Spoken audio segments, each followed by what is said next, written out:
ایک بندہ مجھے کہنے لگا اس دن آپ عید کیوں نہیں مناتے؟ میں نے کہا بیٹا نہ اتنی پیدائش کی خوشی منا کہ تجھے وفات بھول جائے، نہ اتنا وفات کا غم لے کہ نہ تجھے پیدائش بھول جائے۔ مجھے کہنے لگا وفات، غم تو وہ منائے جس کا کوئی مر گیا ہو، میرے پاک پیغمبر زندہ ہیں۔ میں نے کہا زندگی تو میں بھی مانتا ہوں، لیکن وہ وفات کے بعد قبر مبارک کی زندگی ہے، وہ تو وفات کے وعدے کے بعد ہے۔ رسول اللہ صلی اللہ علیہ وسلم پہ وفات حسرت آیات کا وعدہ پورا ہوا، قبض روح ہوا، اللہ کے رسول صلی اللہ علیہ وسلم دنیا سے تشریف لے گئے، قبر مبارک کی زندگی ہے۔ اہل حق مانتے ہیں الانبیاء احیاء فی قبورہم یصلون، انبیاء کرام اپنی قبروں میں زندہ ہیں اور نمازیں پڑھتے ہیں۔ میرے پاک پیغمبر کی زندگی کے ہم قائل ہیں۔ حضرت ابو ہریرہ فرماتے ہیں حضور پاک نے فرمایا من صلی علیہ عند قبری سمعتہ، میری قبر پہ درود پڑھو گے میں خود سنوں گا، ومن صلی علیہ من بعید اعلمتہ، دور سے پڑھو گے مجھ تک فرشتے لے آئیں گے۔ میں نے کہا میں تو مانتا ہوں، لیکن یہ کیا مطلب کہ جس کا کوئی مر گیا ہو وہ وفات کی بات کرے؟ وفات تو ہوئی ہے۔ کہتے ہیں نہیں قبر میں زندگی مل گئی ہے تو ہم موت کی بات نہیں کرتے۔ میں نے کہا یہی بات ہے، قبر میں زندگی ملی ہے تو بھنگڑے بنانا شروع کر دے، باجے اور باجیاں نکالنا شروع کر دے، یہی بات ہے؟ اچھا ذرا جگر تھام، دل پہ ہاتھ رکھ، سینے پر ہتھیلی رکھ، اب میری باری آئی ہے، ادھر آ ستمگر ہنر آزمائیں، تو تیر آزما ہم جگر آزمائیں۔ قبر کی زندگی ہر کسی کے لیے ہے، اس میں تفاوت ہے درجے کا۔ میرے پاک پیغمبر کی زندگی انبیاء سے، اولیاء سے، اتقیاء سے، اصفیاء سے، فقہاء سے، دنیا کے تمام لوگوں سے بڑھ کے ہے۔ اس کے بعد انبیاء کی ہے، پھر صحابہ کی ہے، پھر شہداء کی ہے، پھر عام بندے کی ہے۔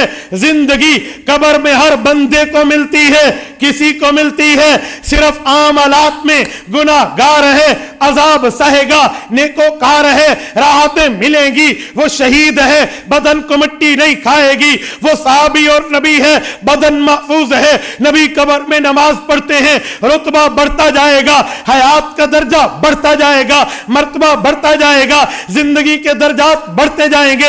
لیکن زندہ تو ہر بندہ ہے، اس نے قبر میں سوالوں کے جواب دینے ہیں، فرشتوں نے پوچھنا ہے من ربک، اس نے کہنا ہے ربی اللہ، فرشتوں نے پوچھنا ہے من نبیک، اس نے کہنا ہے نبی محمد صلی اللہ علیہ وسلم، فرشتوں نے پوچھنا ہے ما دینک، اس نے کہنا ہے دینی الاسلام، اس نے جواب دینے ہیں۔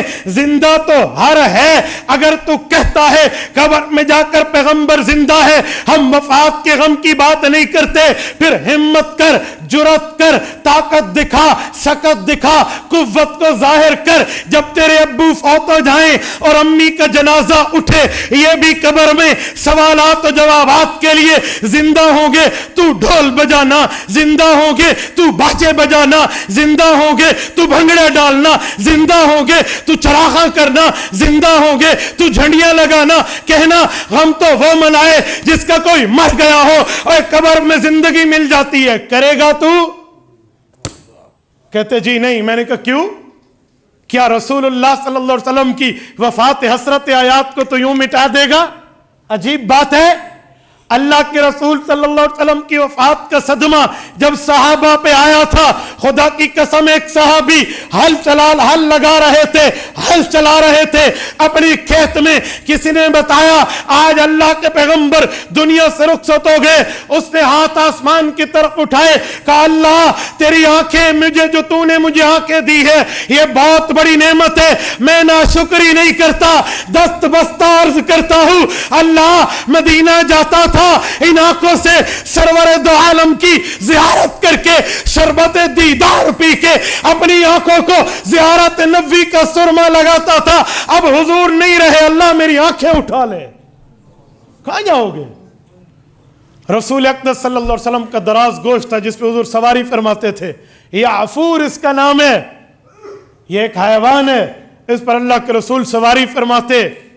جب وفات ہوئی اللہ کے رسول کی، اس نے جان دے دی کنویں میں گر کے۔ یار بات کرتے ہو، حضرت سیدنا عثمان غنی رضی اللہ تعالیٰ عنہ گزرے، حضرت عمر گزرے، حضرت عثمان بیٹھے تھے، انہوں نے سلام کیا۔ حضرت عثمان غنی کو وفات کے غم میں مشغول ہونے پر پتہ نہ چلا۔ حضرت ابوبکر صدیق کو کچھ دنوں بعد حضرت عمر نے شکایت لگائی، میں نے سلام کیا، مجھے عثمان نے سلام کا جواب نہیں دیا، وجہ کیا ہے؟ مجھے جواب نہیں ملا۔ حضرت عثمان کو بلایا گیا اور پوچھا گیا، انہوں نے کہا جی مجھے تو نہیں پتہ، میرے تو سامنے نہیں ہوا۔ حضرت عمر نے کہا میں نے خود سلام کیا۔ جب پوری بات کی تو کہا میں تو حضور پاک کی جدائی کے غم میں مدہوش تھا، مجھے نہیں پتہ آپ گزرے اور سلام کیا۔ تو کیا میں بھنگڑے مٹاؤں گا؟ خوشی غمی تو وہ کرے جس کا کوئی مر گیا ہو، نعوذ باللہ۔ یہ کیا تبرعوں کی باتیں آج مشہور ہو گئی ہیں۔ اور میں ایک بات اور کرتا ہوں، جب رسول اللہ صلی اللہ علیہ وسلم دنیا سے گئے ہیں، آقا انعامدار کی 7 اولادیں ہیں، 3 بیٹے ہیں، 4 بیٹیاں ہیں، سیدہ رقیہ، سیدہ زینب، سیدہ رقیہ، سیدہ ام کلثوم، سیدہ فاطمہ، اور یہ حضور کی 4 بیٹیاں رضی اللہ عنہن، اور پیغمبر اسلام کی 3 بیٹے ہیں، حضرت قاسم، دوسرے کا نام ہے عبداللہ، اسے طیب و طاہر بھی کہتے ہیں، مطیب و مطہر بھی کہتے ہیں، 5 نام ہیں، حضرت عبداللہ، اور تیسرے بیٹے کا نام ہے حضرت ابراہیم رضی اللہ عنہم۔ پیغمبر اسلام کی سب اولادیں دنیا سے رخصت ہو گئی تھی حضور کی موجودگی میں، سوائے حضرت فاطمہ الزہرا کے رضی اللہ عنہا۔ ایک حضرت فاطمہ الزہرا اس دھرتی پر زندہ تھیں، اپنے والد مکرم کے غم کو، جدائی کے صدمے کو حضرت فاطمہ نے کیسے بیان کیا ہے؟ فرماتی تھی صبت علی مصائب لو انہا، اللہ اکبر، اے کاش آپ کو عربی آتی اور اس جملے میں آپ اتر کے اس میں غم کی فیلنگز کا احساس کرتے کہ اماں زہرا کیا فرما رہی ہیں۔ صبت، یہ میں یوں انڈیل دوں نا، یہ گلاس پانی بہ دے ہوتے ویٹ دیتا ہے، اس کو کہتے ہیں سبا یا سبو، برسا دینا۔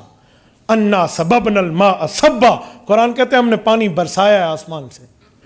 صبت علی مصائب لو انہا، اماں فرماتی ہیں، اماں فاطمہ رضی اللہ عنہا، میرے والد مکرم کی جدائی نے میرے اوپر غموں کو بہا دیا، یوں برسا دیا۔ صبت علی الایامی سرنا لیالیا، روشن دن پر یہ دکھ آتے تو وہ کالی رات بن جاتا، روشن دن پر یہ دکھ آتے وہ کالی رات میں بدل جاتا، سرنا لیالیا۔ اور اسی مہینے میں وفات رسول اللہ کی، اور میں خوشی خوشی کی بات کر کے وفات کو ہٹا دوں۔ تبارك الذي نزل الفرقان على عبده ليكون للعالمين نذيرا